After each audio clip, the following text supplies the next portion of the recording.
Cedaralun mencegah penyakit DBD, tim fogging Dinas Kesehatan Biren pada Minggu 23 Oktober 2022 melakukan fogging atau pengasapan mencegah DBD di Desa Pulau Ara, Gedong Tengah, Kota Juang, Biren. Tim Dinas Kesehatan Biren bersama Polsek Kota Juang serta puluhan masyarakat menyisir lingkungan rumah, saluran dan juga lingkungan menasah dan masjid untuk di-fogging. Selain itu, puluhan warga setempat juga melaksanakan gotong royong membersihkan saluran, lingkungan menasah dan juga membakar tumpukan sampah.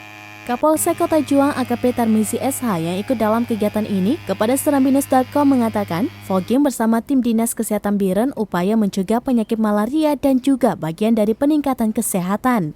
Sekdes Pulau Ara Gedong Tengah Mulyadi Ubid mengatakan, beberapa waktu ada warga Gedong Tengah yang terkena malaria. Untuk mencegahnya, maka dilakukan fogging dan gotong royong bersama. Apalagi saat ini memasuki musim hujan, di mana Pulau Ara Gedong Tengah merupakan langganan banjir. Dari Biren, Yusmandin Idris, Serambi On TV.